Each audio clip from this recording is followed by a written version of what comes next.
Yeah, so Glenn, great to see you. I apologize, I couldn't come out there in person. Oh no, yeah, totally understand. we're talking about several different things, and if you could just like in a nutshell, kind of encapsulate what you'd like to talk about, and then we can hit those things like in each individually as we go along. So yeah, go Yeah, ahead. yeah. So as we were briefly discussing, but I think kind of the touch points are what I would call the pillars of community relations between the military and civilian communities, and my history with that going back over a decade. And the rich personal associations with some great Americans through getting to know, uh, folks over the years that have rotated through Eielson and other places, and my travels DoD wide, and then how that's informed and aligns with some of the work I've been doing, on hospitality. Going back, this is our 27th year of trying to make quality of life better up here. Right. And more focused and timely is, addressing real critical issues that affect Maslow's hierarchy of needs, shelter, food, security, and how, me on the civilian side, my perspectives on that and the things that are motivating me in the effort to try to, what I call, tilt at some windmills on bringing actual workable solutions to this place. And that's not a simple thing. It isn't So, really. I mean, there's so many things. We've talked about it many times. The dynamic. You would think that this altruistic effort that you're trying to accomplish, you would think everybody would be on board. You wouldn't have any resistance from the community. You wouldn't have, but it's not like that. I mean, you've experienced several roadblocks that are kind of unexplainable. Like what you would think that, the things you're trying to do are going to benefit the not only the military guys up here, but by default the community, just based off the stimulating the economy. But talk about that a little bit. Like talk about some challenges you've had with, getting trying to get housing up here and that kind of thing.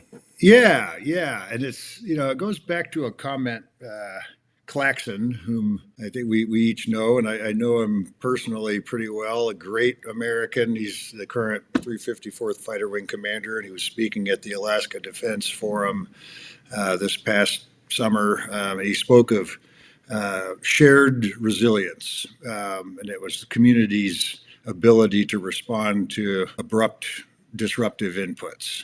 Hmm.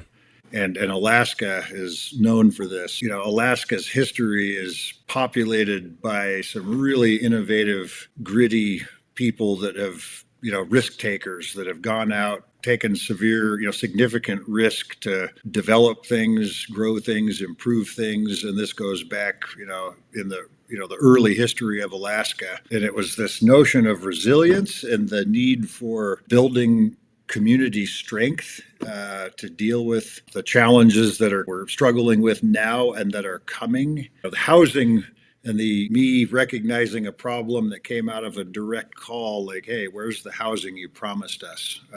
Right. Everybody in the group, of community leaders looking at each other, and it's like, well, maybe we can get some help from the feds, or maybe it's kind of a shrug shoulders and not it. And Right. I struggled with that. So I set upon a mission. At that moment, the seed crystal formed that started this entire ball rolling for me personally, and along the way of trying to develop a solution to this problem. You'd mentioned the challenges and the obstacles that were unexpected. I knew it wouldn't be easy. Never expected it to be easy, but the nature of the adversity has been, people's unwillingness to accept risk, resistance to change, narrow-minded thinking. I'll be just blunt about it. It's Sure. been frustratingly enlightening.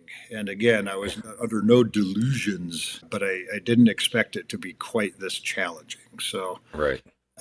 but yeah, but along the way, those difficulties have helped refine and shape, and we made plenty of mistakes, all by ourselves without anybody's help, and we're learning from them. It's helped focus our efforts and opened other doors unexpectedly that have, in the problems we've bumped up against have illustrated larger challenges that. So I've kind of pivoted slightly to a lot of great people, all with good intentions, trying to move the needle in the right direction, and yet we can't seem to get it. And Yeah. getting to the root causes of that, and this is as a civilian community, Sure. totally separated from what the guys on the other side of the fence, the blue suiters and the green suiters, are doing in defense of our way of life. And the recognition of that risk aversity and all of the upheaval and uncertainty going on in the world right now, and how that informs people's perspectives and how they it's forcing a sort of contraction within people at a time when it's upon us to push forward as a community, collectively, as a state, as a, in smaller and smaller circles, working together to really address not just the problems, but some of the root causes of the problems. And I've trying to start up a new business to address those problems through housing has been really interesting. Dealing Yeah. with venture capital, private equity, major corporations, private investors, lots of conversations, and hearing about a lot of people's reasons for why they're not doing what needs to be done.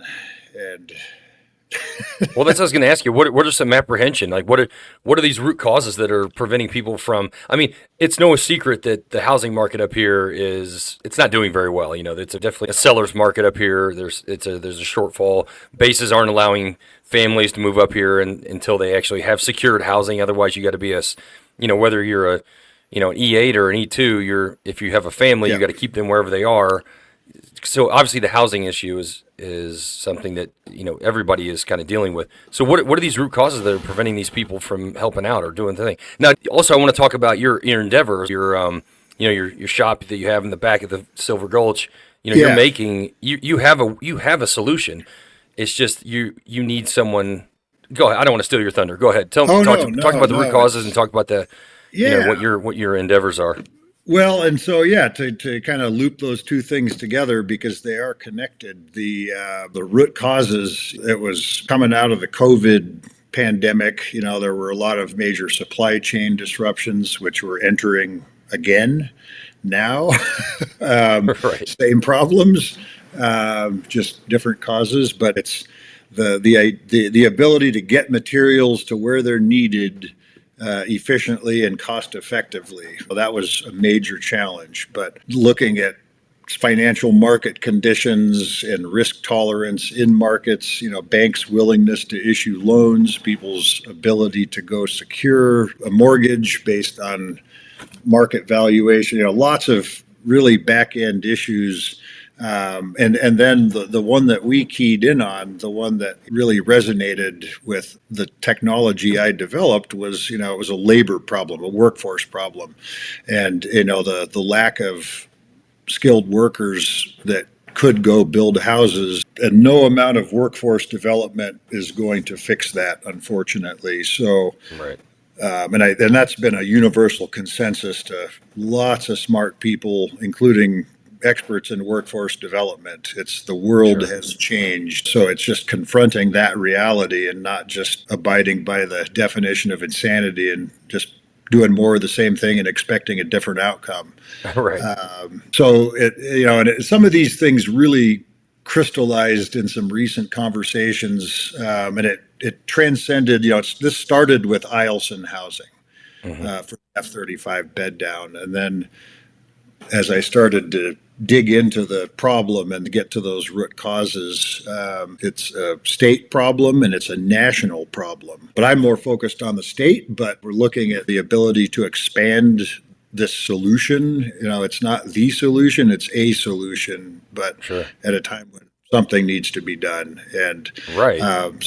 challenges talking to the North Slope Borough mayor and the head of their housing department recently at a conference.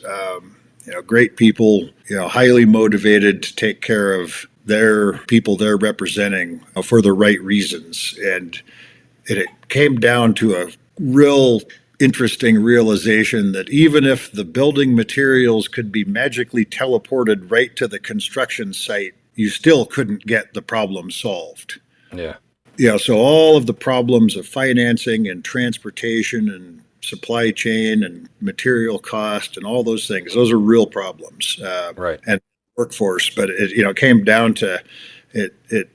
Even if you could fix those other things, you still couldn't. The problem wouldn't be solved. So that's really reinforcing this notion of needing a new, different way to do things, and that's Right. what I set about to do is invented a new way to build, personally financed the plant to build the things and demonstrated it, rolled a commercial project out, painful, bumpy rollout, bringing a new technology into a commercial market, all the resistance through narrow thinkers in some regards, and other people willing to take risk as well. So I mean, it's not been all bad, but it's certainly been hard.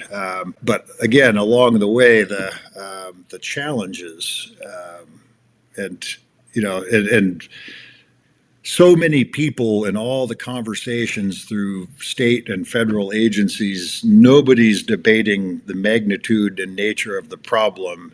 Everybody acknowledges it, and everybody is leaning into it hard, and yet nothing's happening. Right. And that's it's as if we can't get out of our own way to address this. Well, do you want to go into any Yes. details on that? Like what I mean, from what I'm hearing, there are a lot of roadblocks going on, but like maybe we should. I mean, I don't know. Do you want to identify some of those and just maybe not? I don't know. Saying call people out, but maybe call people Oh, out. I mean, if there are people out there that are actively preventing something that we desperately need, maybe they need to be yeah. identified. Maybe I don't know, or maybe not Yeah, in well, a direct way, there but really aren't people. I mean, there are people that it's in their heart of hearts they believe they're doing the right thing. oh, The road to hell's paved with good intentions, sure, and everybody's got their perspective and their experience, and I respect that to a point. Aside from the point where I diverge is where common sense, logic, and reason cannot get through to entrenched opinion. right, And thankfully, their Alaskans being Alaskans were generally more of the mindset for adaptation. It's in sort of our DNA. right, And so there hasn't been a lot of people that have been resistant. What I call it the little red hen syndrome. Uh, a lot of folks cheerleading the technology, yeah, good luck, we need this. And right. but it's like, well, we need some help. Oh, look at the time. Yeah. Yeah. So, Hey, that guy over there and might be able to help you. Yeah, exactly. Right. right, yeah. And Yeah. so, and I get that, and that's part of in these really uncertain times. I mean, there's a lot of uncertainty and upheaval coming out of COVID, political uncertainty, instability, geopolitical upheaval, economic ups and downs. People are hurting, Yeah. so they tend to kind of pull in a little bit. And I understand. I mean, that's the natural response. And so there's been a lot of that. Like everybody's kind of keeping their powder dry, as it were. Sure. And I can't fault anybody for that. And so looking outward past your own comfort zone to be willing to take risk for greater good is a harder case to make these days. And that sort of kind of loops around to, I've been tilting at these windmills for 3 years now, a little over Yeah. 3 years on this project. And the hard look as I'm cashing in my retirement and I'm most of the way through it to keep things going, I'm carrying a tremendous amount of risk Sure. personally. And that's why I signed up for that. That's my thing. That's the life of a startup entrepreneur. Um, but I started to question my own motivations and purpose. I started down this road to answer a call from then Lieutenant General Crum, head of ALCOM, 11th Air Force, ANR, friend of mine, and it was his most diplomatic way of basically calling our community to the carpet Sure. for we had promised to do and didn't deliver on. And I personally found that failure to be unacceptable, and just shrugging your shoulders was unsatisfactory to me, Right. because it was affecting the day-to-day lives of good people who raised their right hand and swore to uphold the Constitution in defense of our nation. And it's like, and this is the best we could do, is go, oh gosh, that sucks. Yeah. It's like, it's like, no. And so, and it got, a deeper look into, as I'm grappling with my own personal anxiety and stress, and is thinking about the notions of sacrifice and service and those things that, and kind of aligning that with some of the work I've seen people such as yourself, your service, a lot of the, I've had the tremendous benefit to, in a weird way, the whole reason I got to be sitting in the room when that 3-star put everybody, in a very squirming in their seats and looking around, was by virtue of getting allowed to be brought in, and a really strong connection that was formed through what started out as a low-level public affairs community relations program that I just happened to lean into, and had the great benefit of meeting some really tremendously wonderful professional people, and getting to become indoctrinated into the culture. Sure. That's a very closed community of close-knit professionals. And again, great Americans, broad, diverse backgrounds, but all with one common purpose. And it really, getting to see behind the curtain and getting to travel, Air Force and Army, wearing some other hats. As an employer, I sometimes don't get to see the best side of humanity, Right. but getting to interact with those, all the people, the professionals doing those things, and the families supporting them, really helped restore my faith in humanity. So I've gained much more from it than I've contributed, I feel. So I feel incredibly fortunate and blessed to have been, allowed in to be a part of that. And Right. that kind of brought me to the sense of purpose, and why I'm so. I mean, most normal mortals would have given up a long time ago, or people would have said, "All right, to heck with this, I'm done." And Right. yet, I'm still going because I'm really stubborn, and persistent. But it was more than that. Sure.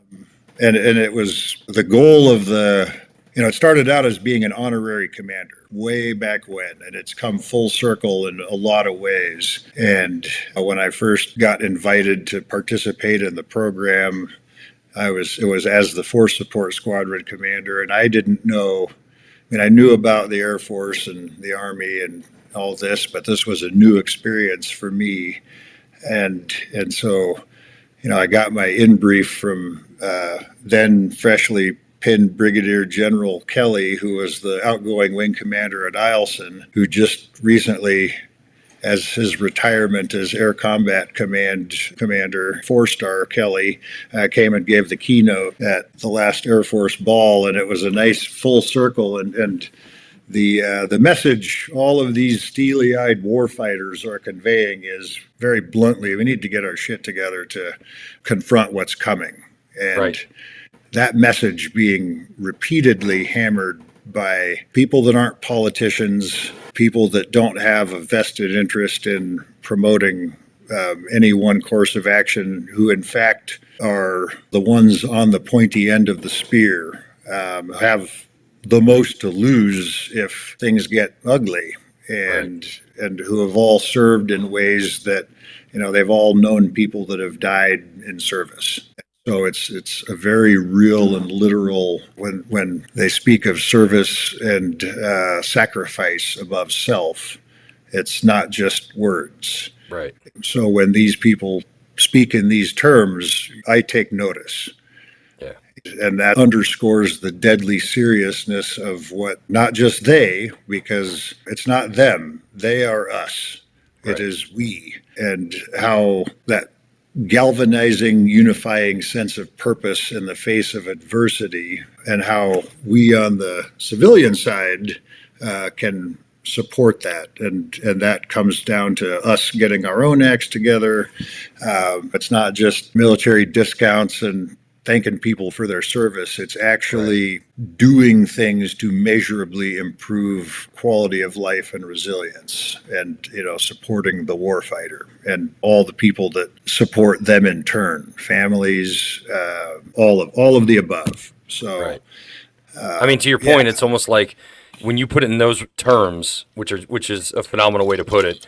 It's almost like it's the least we can do. As I mean, I'm retired. I'm a civilian now. There's active duty guys out there getting after it still. It's the least we can do to give back. They yeah, make that sacrifice. That's so. People ever wonder why you keep going? You sacrifice your own personal savings, your own personal retirement fund, your effort, your time, everything. got It's got some because of that blood effort. and broken parts, to show for it too. But Right. that's You're doing it long because takes a long time. you revere these men and women who are putting their lives, literally their lives on the line to Yeah. for our safety. It Yeah. makes sense. And then some of those, the how those things really resonated for me personally, like some of the stories that relate to, and not just stories, but the experiences and getting, that peek behind the curtain I alluded to. And, it started out as an honorary FSS commander, food, fitness, lodging, mortuary, All right. romantic career field, but essential. Mm-hmm. All of the career fields are essential. And then through those community associations, getting connected with, because it is a fighter wing, it is a combat mission. It was a training mission, now shifted to getting to see firsthand the culture. And how in the Army and the Marines, it's often, enlisted ranks that are out on the front lines, and in the Air Force, with the exception of the TACPs and the combat controllers and pararescue, it's the pilots that are out on the pointy end. Right. And in those warfighter cultures, these are incredibly highly educated, skilled professionals, and dealing with a lot of stress and adversity and high demands on their time, to the detriment of their mental health and family relationships and all of the above. And Right. so how that community and that culture addressed those challenges on the MiG alley and the officers club culture, and this goes back to World War II history. Oh yeah. And the people strap into a combat aircraft and take off and don't come back. And that's a reality they confront every day. Looking at that most recent F-35 crash, after getting a little bit of training to go on an F-16 ride myself, which I didn't get to do because of a heart condition, unfortunately. But knowing that when you eject from one of those things, you're never going to be the same again. Right. It's not a joyride. This Oh is no. hardcore performance, and the risks involved in it. But then the counterbalancing that, the communities that are formed, and the rich culture and history surrounding the profession of arms, and how that group of professionals gets to manage the mental stress of what they're doing. And I've had the privilege of getting to know some really amazing people over the years in a variety of ways. And Ops Group Commander way back when spoke of the first words of his retirement speech, Colonel Platt Curse, now living in Bend teaching high school physics. But his first words of his retirement speech were, "I remember the first time I killed for my country." And he was speaking about the psychological impact of having killed lots and lots of people and got to see it on a video screen, and the sort Yeah. of psychological implications of that. And then in his career later on as an officer, building a fighting force and arming them with the mental resilience to be able to process this, and how you handle the mental health aspects of these things. And So many instances of that over the years. And it all kind of came home recently this past summer. And it was the reason I was asking Claxon to be on this. He's on a cruise with his family. But he was at a piano burning. You know what the culture or history behind the burning a piano? I've heard of it. I don't know all the history behind Well, it though.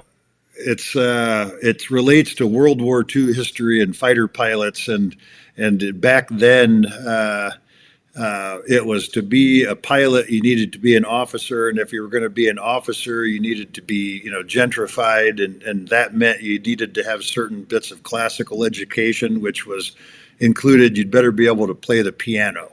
Which, again, this is a British culture thing, but it was, American pilot Sure, training sure. with British pilots at the time, and 354th Fighter Wing was right there on the front of that in World War II. Yeah. Interestingly, and it was the flight instructor got killed in a combat mission, and they wanted to make sure that the pilot trainees behind him in the unit wanted to make sure they never had to have any more piano lessons again. So they went out and lit the piano on fire, and that was setting this tradition in place of when a pilot dies in flight, in combat, they celebrate as a wake by burning a piano. I did not know that. All That's involved. So interesting. it involves fatality of a pilot. Okay.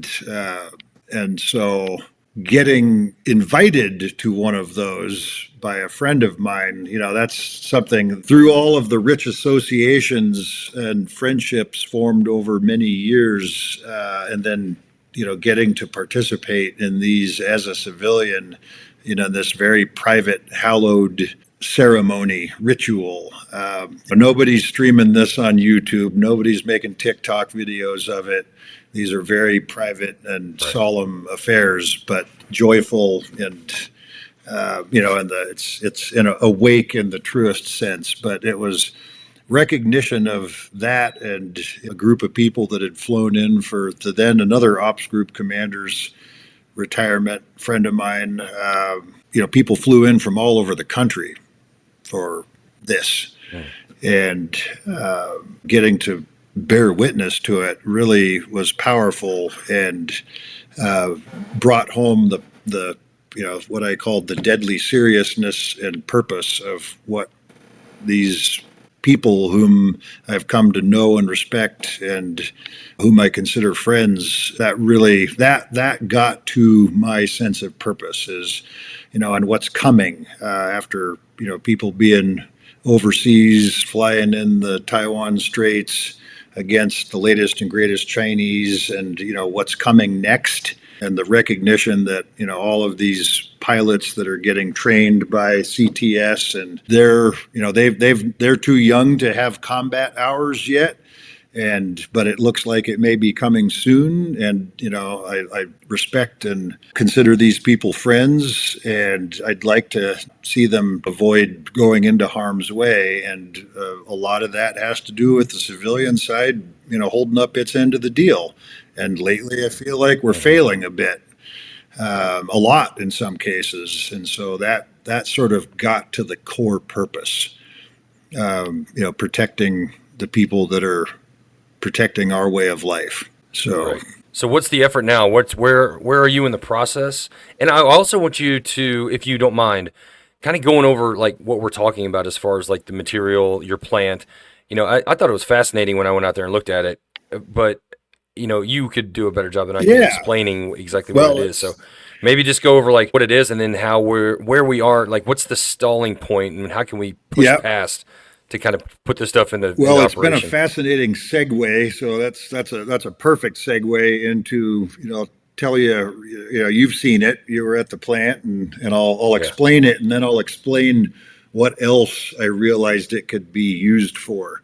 And so what it is, the thing I conceived of in a fever dream, effectively a composite structural framework encased in EPS foam that could be bolted together to form rapidly deployable super insulated structures that took a lot less skill and labor to install. So that basically translates to R50 or better bolt together structural Lego blocks. in a way that you could make Yeah. structures with, starting with housing. But, the first one happened to be, Three Bears store in Delta Junction, 29,000 square foot building put together with our panels. And interesting, bumpy rollout, but we did it. It got done, learned a lot, and moving forward. And so lot of Mhm. interest in the technology. As I mentioned, a lot of supporters, people that are building science experts and builders alike, start off with skepticism, look at it, and then once the light bulb goes off, yep, oh man, that's the way to do it. And Yeah. so it's a lot of resistance is not the right word because nobody's getting really anything done. And we're trying Yeah. to break through that. We're a very small part of a much larger solution. It's all hands on deck. But so anyway, so that plant, we've got metal studs put together, thermal break, so there's no conduction of heat from inside to out, so we can get better thermal performance. People can have better cost of living without having to heat their houses with expensive energy, using less energy, more resilient and tolerant of water, and able to be manufactured using two technologies that have been in the market for over 50 years, just put together in a new, novel way. So the Right. recent that's what we've been pushing on, and we're getting slow traction. Again, a lot of support. A lot of the projects that have been moving forward have been kind of tripped up on this federal chaos because, unfortunately, in Alaska, a lot of housing has federal entanglements, one either directly or indirectly. That's a separate problem, but we've been trying to raise money to build the expanded manufacturing plant to build these things at the scale that's going to be needed to really move the needle on the problem. And so, Right. so going through the whole startup process and the entrepreneurial, trying to get investors, get loans, lots of interesting obstacles in the way, just systemic. Are you getting any direct pushback from people that would not benefit from this technology? Like you mentioned, energy costs would go down. Other builders that you may take money out of their pocket if you're doing this easier. Are you getting any pushback from those entities? Actually, From those? interestingly, no. Oh, In good. fact, because this whole technology was not conceived to displace or put anybody out of business.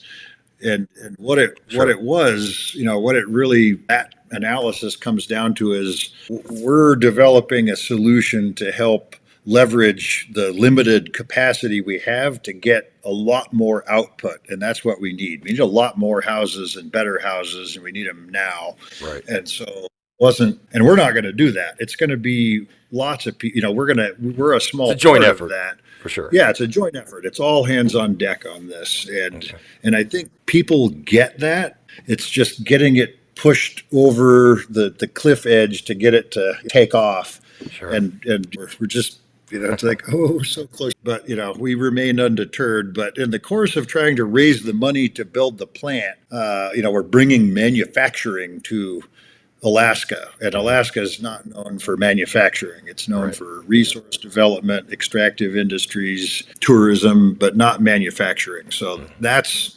that's been interesting. It's like you want to do what here?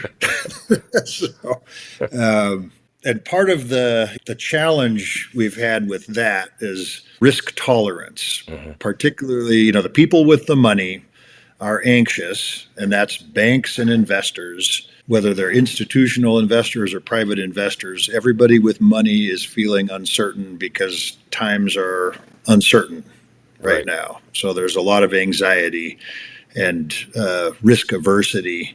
And so that's what creates what I call deep pockets, short arms. There's a lot of money floating around out there, but nobody's really eager to give it out on the hopes of a return on their investment. So, Well, what can you so tell them to kind of put their minds at ease? Like, what can you say to these guys to kind of maybe make those arms a little longer?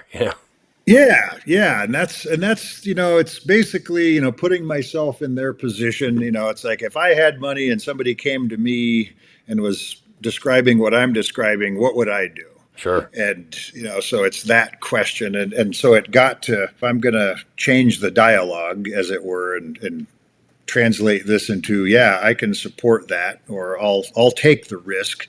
It came down to better quantifying and then mitigating the risk. And so part of that's, we're rolling out a new technology that's modular structural framework encased in foam that bolts together to make structures. So that's kind of a one-trick pony. We can make grocery stores, we can make schools, we can make buildings, we can make houses. It'll do a lot of things.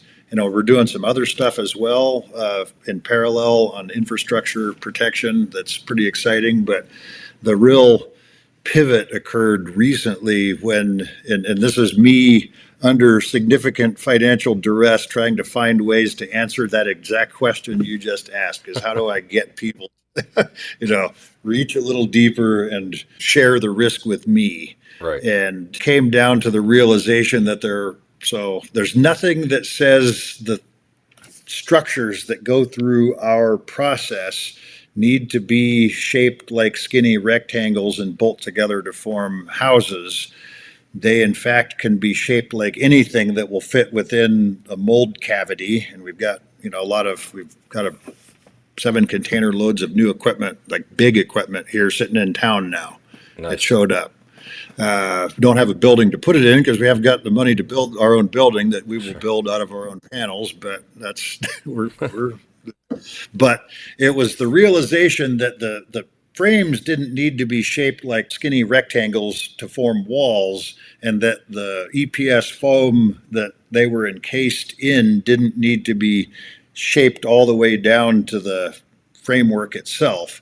And so the realization occurred, I think there might have been a beer or two involved in this, was that we could use the same manufacturing process we used to make panels to bolt together to form houses could be used to make aircraft wings that could be bolted together to form large flying structures very cheaply and at high production rate. Nice. And so if you've been paying attention to the news at all and what's going on in Ukraine and what's going on in the Indo-Pacific region, there's particularly in the Indo-PACOM theater, it's and I'm talking like aircraft, structures with 30, 40-foot wingspans that instead of costing $5 million can now cost $500,000 and be made 10 times as fast and dynamically, rapidly adaptable.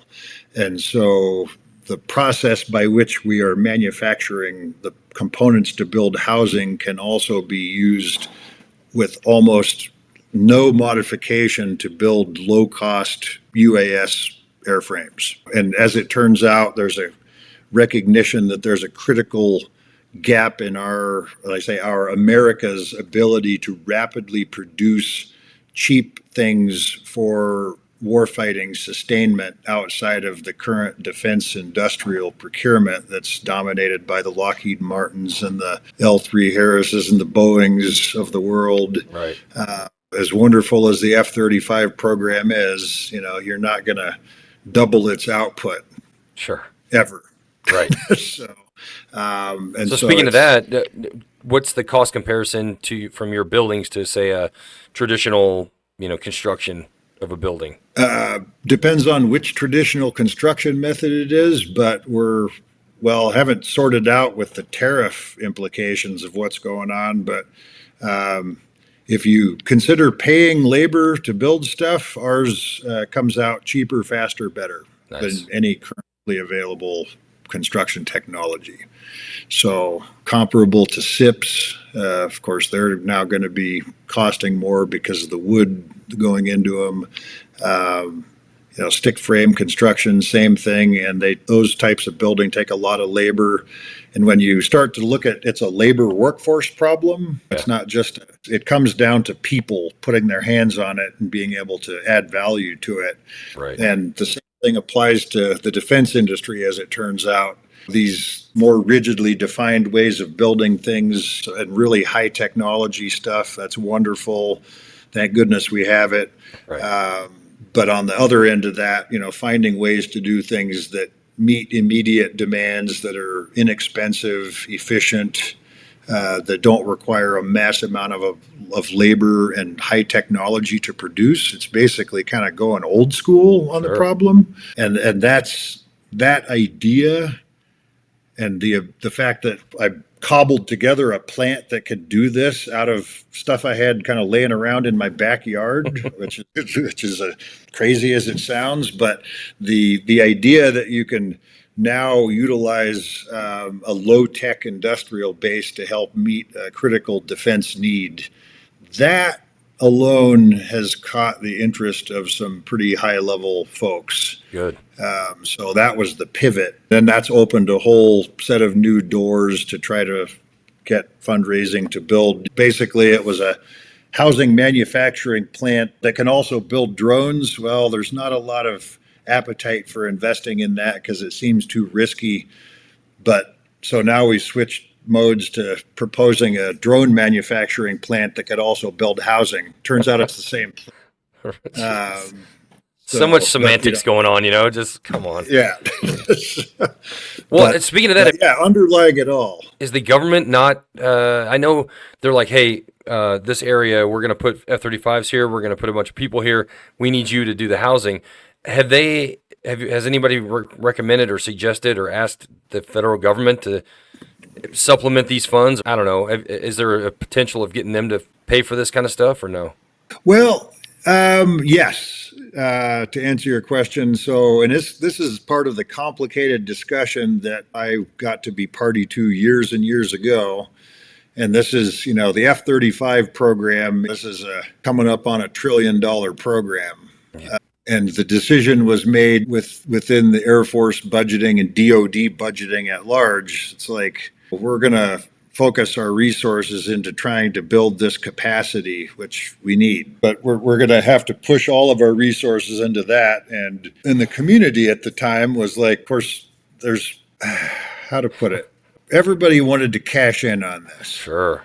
And so it's like, oh yeah, we'll build all the housing and, we'll do it out in the community. And Air Force said, okay, fine, we're not going to invest in housing. The community is going to step up and invest in doing that, and they'll reap the benefits of it. Right. People coming in, renting, buying houses, kind of supporting the larger market in the community. Yeah. And that didn't happen. And so, yeah, now we have this problem, and it's been years in the making. And Right. so, for the federal government to step in at this point after the community promised to take care of it and failed, for a lot of reasons, pandemic being one of them, but the government doesn't move quickly. So, and I told them this was a conversation that occurred like 8 years ago to an MSG commander at the time. He's like, oh, we're going to put everybody out in the rental market. And I was like, time out. Don't do that for your younger enlisted population, your young airmen, because you're going to start having retention problems, morale problems, mental health. It'll not help the mission, not help the airmen. This is a harsh place to live at the Right. best of times. And so bringing young airmen up here and throwing them out into a dry cabin in Goldstream Valley is not success. No. So, You might as well stay on base in their barracks room. correct. least they Yeah. have. So it's like, build the dorms there to where they've got a safety net and that community. And as they then grow up into that, they can choose to go out into the community, but they're not forced out into the community. And it's, there were people on the civilian side that were upset because they wanted, all they saw were the dollar signs on, I'll get my rental units filled up. And that really rubbed me the wrong way, put it that way. I mean, the whole community's kind of up against it now. I mean, even people that are civilians that have never had anything to do with the military are having trouble finding housing. I mean, it's not Right. It's not inherently a military problem, which kind of begs the question, like, if I was the military, if I was on Eielson and I was running the place, I would cut out the middleman. I'd be like, hey, Glenn, just build stuff on base for me. I'll house all my people on base. I won't worry about the downtown. I mean, I don't know if that's the answer, but you know what I mean? It'd be good for you. It'd be good for the military, but we've already given That them a would chance. literally it seems take an act of Congress. Then you start, as you like take those, like, well, why don't we just do this? Well, you know, then you think, oh boy, you can't turn a shovel of dirt over without, Some sort of environmental environmental, yeah, right. BS. And then you've got congressionally limited, square footage. You can't build anything new inside the fence line. Yeah, Uh, it's a it's so nightmare. It really is. yeah. So yeah, the wing But commander on the and other all hand, the people. it's like when you suggest these things like a decade ago. Like I've been up here for a while, and they're like, "Oh, that'll take 10 years to build." And it's like, all right, well, here we are, 12 years later. Could have been done Right. by now. Do the Yeah. legwork now, so we can eventually get this stuff. I don't know.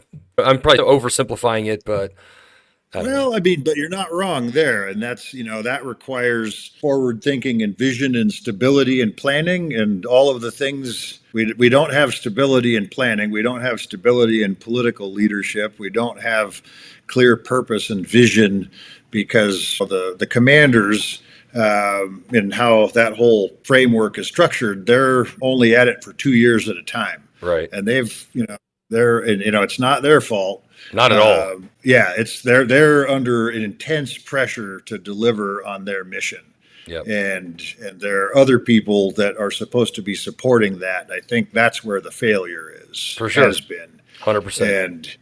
and again on the other side of the fence, on the civilian side, we can't seem to get out of our own way. As you mentioned, the housing problem is not restricted to the DoD. This is a everybody in Alaska problem now, Right.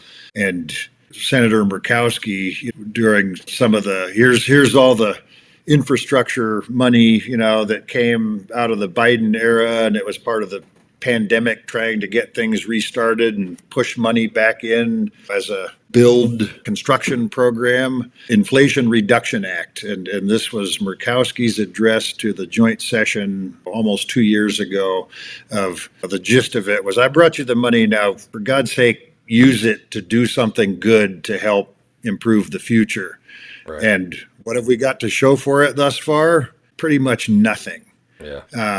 And that's, again, lots of people with good intentions, all separately pushing, not necessarily in one direction, but kind of, at least we're not pulling counter purposes, but we're certainly not aligned. And there's a lot of things pulling in different directions, but there's no clear forward push, and that speaks to a lack of leadership, a lack of vision, and that's where we on the civilian side are failing. And you're hoping that everybody has the best intentions. I mean, we've found that that's not always the case. I mean, on the Yeah, surface, it looks that way, but at the end of the day, those deep pockets want to keep getting deeper and deeper, and they don't want to give anything up. So, I mean, yeah, it's hard to and say and sometimes. I'm going to I tend to be optimistic and think the better of people, and that sometimes doesn't work out for the greatest. But yeah, it's you start to get to what people's underlying true purpose and motivations are, and then when you realize that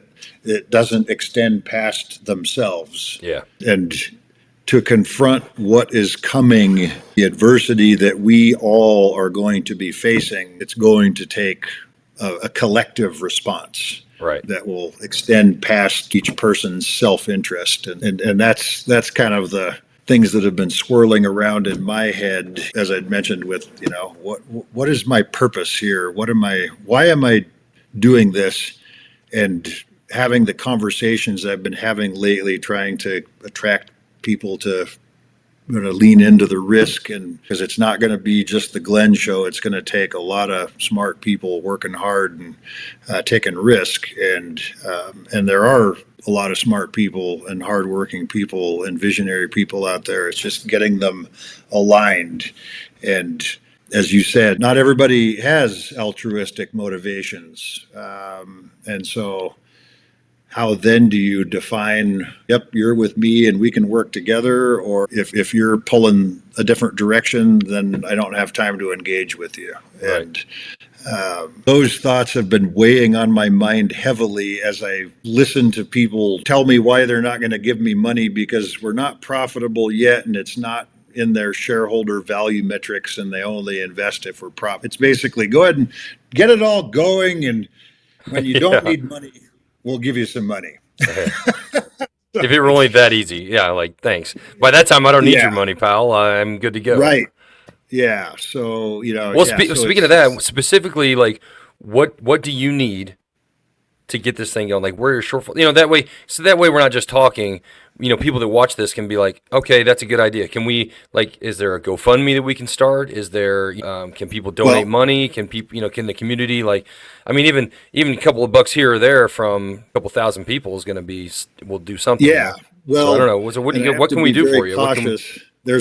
There's a lot of rules and regulations about asking for money, especially digitally. So what I will say is we've shifted our strategy and how we're going to go about fundraising. We've gone through a startup accelerator, really educational, learned a tremendous amount about the industry and the venture capital landscape, and some of it good, some of it concerning, but end of the day, I need to translate this to money in the bank to give resources to be able to do what needs to be done Mhm. and how to engage people and get them to decide, yeah, I can identify with what they're trying to do personally.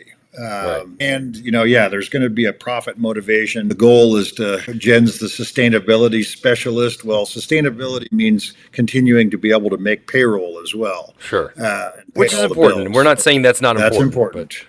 Oh, that's ultimately what is important, and then all the other things surrounding it. But that underlying sense of purpose, the reason that gets people to want to come to work every morning, that will get people to decide to take risk and lean into a venture.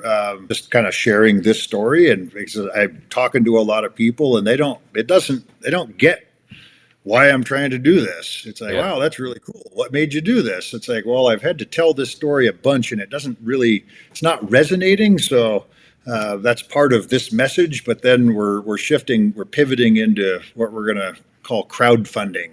So we're getting ready to go public here, hopefully within the next couple weeks, on standing up the pitch, as it were, that we've refined over the past several months towards venture capital, but we're going to change that and pivot it into the defense production and housing. So it's more about democratizing, like empowering individual people in the community to be able to benefit from these big things like housing markets and major infrastructure development and defense production that have only, the only way to engage in that previously has been to buy, Lockheed Martin stock Right. or, whatever. So, Yeah. so it's distant abstraction. We're trying to bring that down to the community level to where individual people can go, yeah, I'd like to, why should all those guys make billions of dollars? I can participate in that and help improve the quality of life in the area I care about, Yeah. and defense. And so yeah, that's what we're pivoting towards. So stay tuned for us getting our message straight with that new focus in mind, and hopefully we'll get to have a series of follow up discussions, because there's in the course of kind of working through this, how to tell our story. I mean, Yeah. that's really what it comes down comes down to, is telling our story. And we've been so busy struggling to try to get stuff done, we're missing the important part, and that's sharing why we're doing it and what we're trying to do and why we're trying to do it. Sure. Oh, I think So exposure is the yeah, biggest problem that anybody has. I mean, you have this great idea. I've seen it firsthand, and I've seen it that it can be profitable and it can be beneficial to the whole community. But if nobody knows about it, then it's hard to get people to get back. Yeah. Aside from wearing out your shoe leather, just going from place to place and calling people, and I mean, it's getting the word out is going to be, I think, beneficial for sure. yeah, absolutely, and yeah, and more fundamentally, I think telling the story on the why and helping the community understand their role in things larger than just what's going on in their immediate bubble, getting people to think about what's going on out in the world and the people that are out on the front lines, literally defending our way of life, and how we can support them by being more resilient ourselves Hmm. as well, and being able to help instead of being a burden. One of the 3 stars then, who's now head of Air Combat Command, Cruiser General Wilsbach, steely-eyed warfighter, very deadly serious person. He was sharing with our board that I'm privileged to serve on. It was, in most places I've served, if there's a problem, a natural disaster or something, it's the DOD that's coming to the assistance of the community. Mm-hmm. In Alaska, it's the other way around. Yeah. That's the real bottom line, I think, is the call is we as Alaskans need to build our capacity to help and be more resilient for dealing with what is coming. Yeah. And whether that's good or bad, things are changing, and we better get our act together. And so that's my push and why I'm doing it. So nice. Do you want to put out any contact info in case people want to get a hold of you, or do you want to hold off on that, or what do you think? Yeah, no, by all means. You feel free to share my contact info, and then as we. I'm happy to engage with anybody that shares in this, and the goal is to build a core of people that share common purpose and vision and are motivated by the right reasons to help push stuff forward. And sure. It's going to be rooted in service and sacrifice to a certain extent. And there might be profit along the way, but that's not the primary focus. So, right.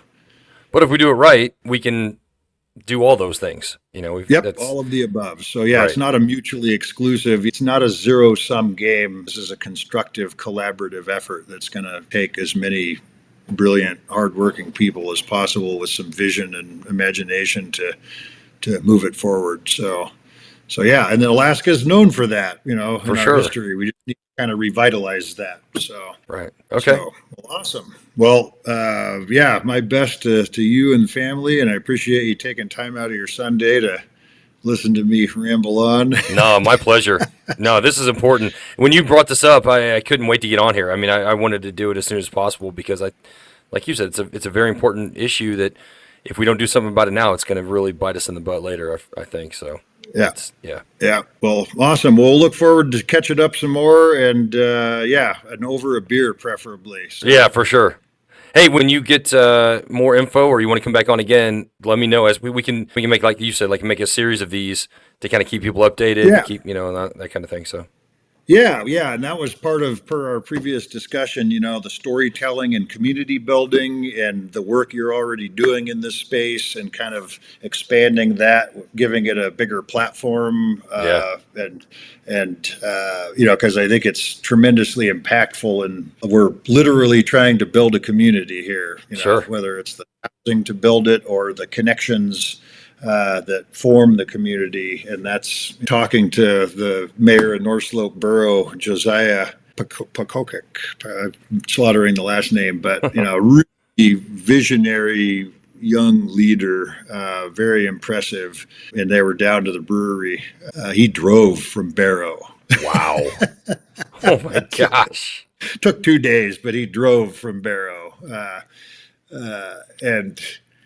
Yeah, only in the winter. Sure. But it was the sharing of the community storytelling and how in the Inupiaq culture, how they would have the gathering this time of year, and it was all for bringing people together to create the connections across a broad, very austere area, and storytelling and sharing, and it all came down to this notion of storytelling and how that maintained the culture and heritage and promoted the strength of the community. So, sure. And that's been shattered of late, I think, by technology. It can enable things, but it can also corrode things. For sure. And so this seems tremendously constructive, and so thank you for storytelling and for creating that platform as well. And I love doing it. I love getting the stories out there. It's really important. So I agree with you 100%. Well, awesome. Well, thank you, and we'll be in touch, and we'll look forward to it. And you got to hear about some of Jen's stories. Yeah. Well, that's another thing. I mean, whenever she wants to start doing that, we kind of talked about that a couple months ago about starting some sort of storytelling series or something, I'm up for that too. Just let me know when she wants to get that going, and I'm up for it. Yeah. Yeah, and I think we've been talking about it a lot lately, so timing's good, and yeah, like sending every bit of good juju I can to you and family, Thank and you. I appreciate it. all right, All right, Glenn. JD, Good talking to you. all right, talk to I'll you see you soon. later. All right, thanks.